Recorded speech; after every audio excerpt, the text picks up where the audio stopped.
Hi everyone, and welcome to Nothing Ventured, Nothing Game. As always, I'm your GM Jared, and today we're going to be taking a look at Pathfinder Second Edition's Knights of Lastwall. Ooh, look how shiny that is. It's catching all the light. I should know how to do this way better by now. But with that said, stick around and we'll jump into it. I will have to say we were given a review copy by Paizo, but that's not really going to change what I say at this point. Now, before we jump into it, if you could do me a solid and like and subscribe, it really helps out small channels like us. When you do that, if you want to leave a comment, that also helps the YouTube algorithm pick us up and push us up instead of crushing us like the Knights crushed their foes, which are mostly undead, if you keep up with any of the lore of Pathfinder Second Edition. So, Knights of Lastwall is similar in the vein of the Absalon, the City of Lost Omens, the Mogwani, the Expanse, and the Society Guide, the Pathfinder Second Edition Society Guide. If you play Pathfinder Society, you might want to pick Society Guide up. If you play Agents of Edgewatch, one of their adventure paths, please pick up Absalon. And if you just want more lore on the Mogwani Expanse, pick up the book. It's actually very beautiful, but that's besides the point. We're talking about Knights of Lastwall here. So, as you can see, Knights of Lastwall, normally I like to do a 10-minute review, but this book is an expansion on lore. So if new players, we are getting a lot of new players, and that's awesome to see new players coming to Pathfinder, to the world of Golarion, and you might be picking up in second edition, you're like, what's Lastwall? Why are there knights? What's going on? And this book lays that all out. It gives you the history from the start to current, and basically quick and dirty of it all. There's this big spooky lich, and that's them right there, called the Whispering Tyrant, and they're like the super main bad guy of this world.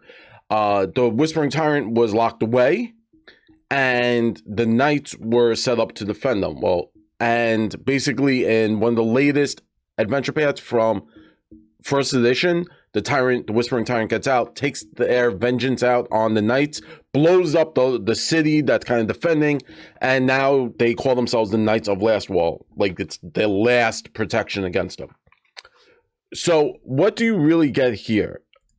Basically, you get a lot of lore and how to become a knight.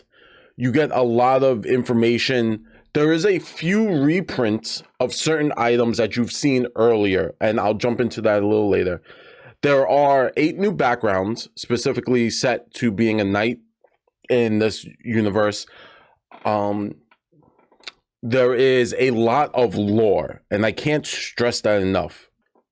So like I said, there's lots of lore here, and it goes into the world of these knights. And if you want to play a game where your characters are starting out like this crusade, or maybe they're coming up in the knighthood, this is kind of like the book for you. They talk a lot about the different factions, the different types of knighthoods that are part of this, and how they defend the world against the undead and the evils of the world.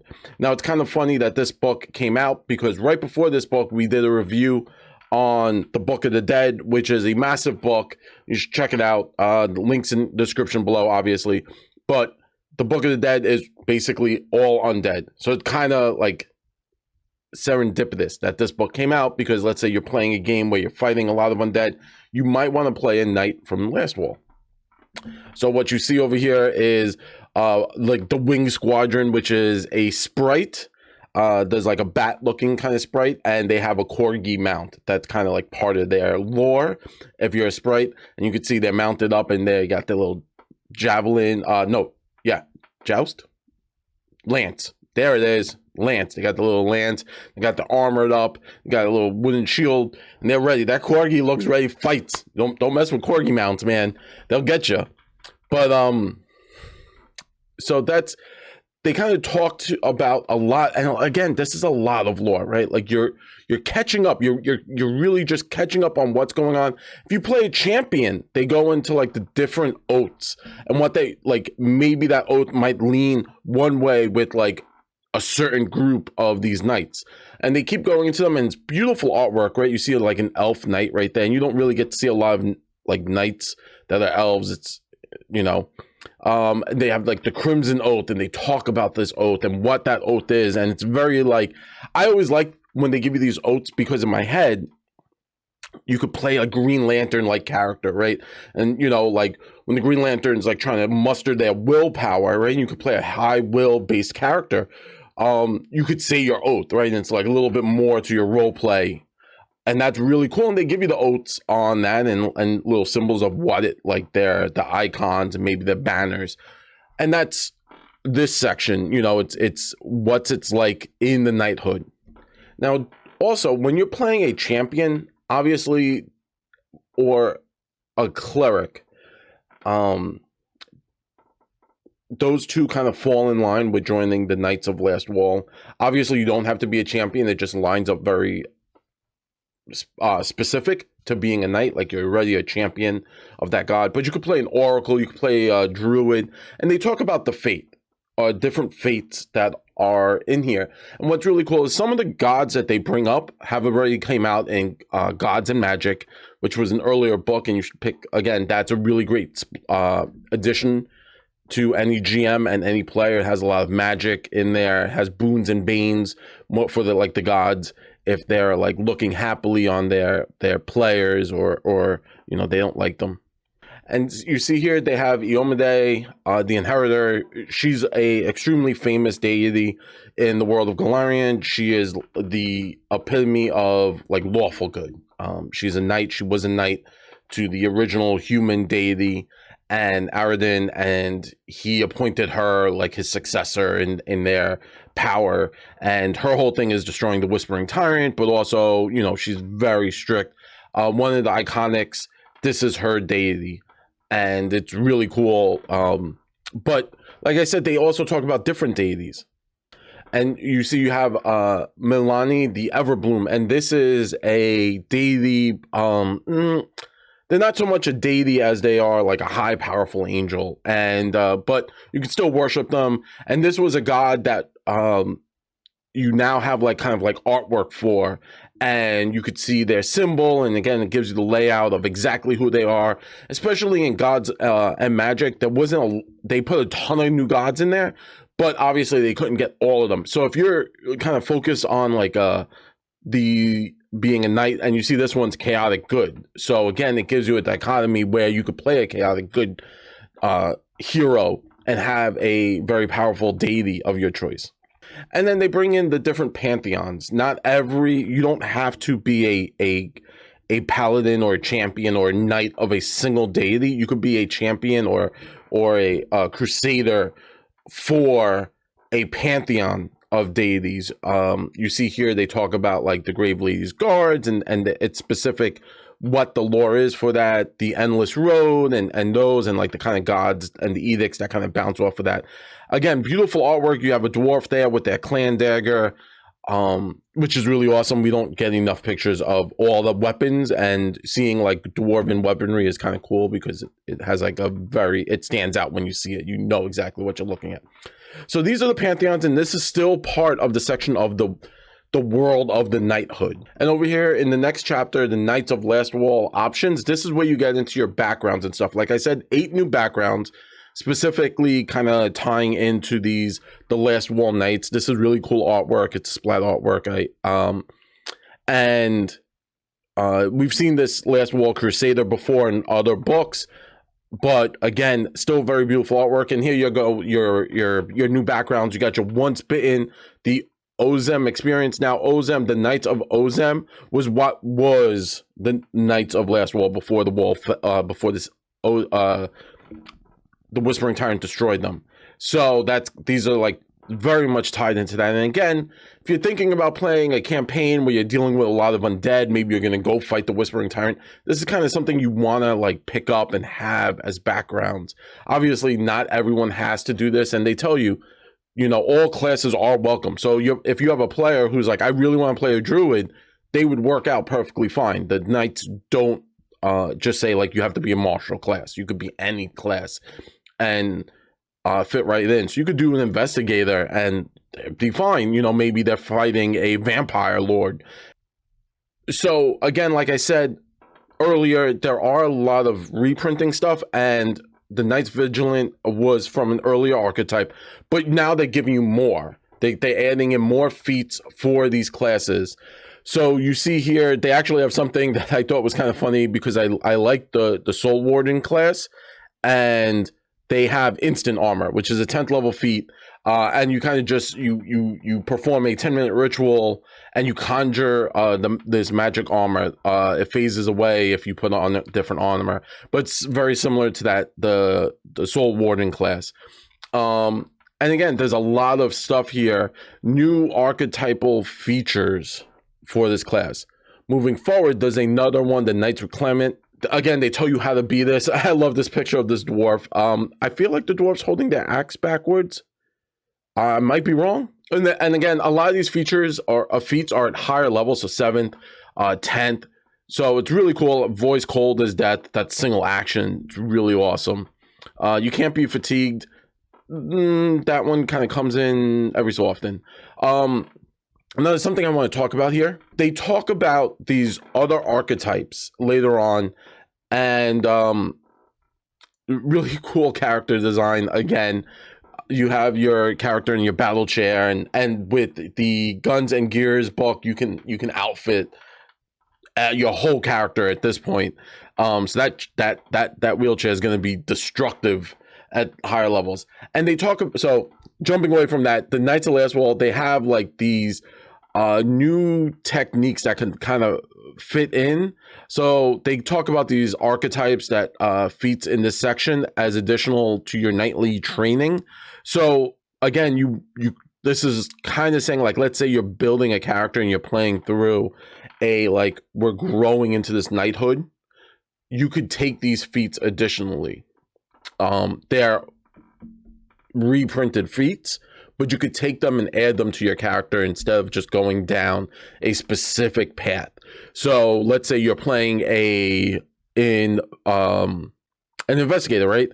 And you took shield block, and at 4th level, you could take the bastion feat, the agile shield grip, and you now have that ability. Maybe you're adding to your character. Maybe they use the shield defensively a lot.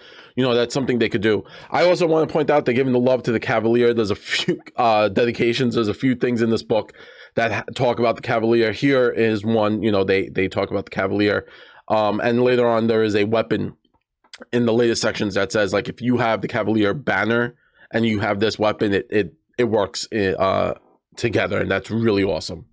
And then moving even further in, you have spells. A lot of new spells, all different types of kind. You could see here they're giving you primal spells and arcane. There's obviously divine and occult. Dancing Shield is one of the traditions that has all the traditions you could use. And then in the final section, again, this is only 4 chapters book. It's the Knights of Lastwall, the efforts.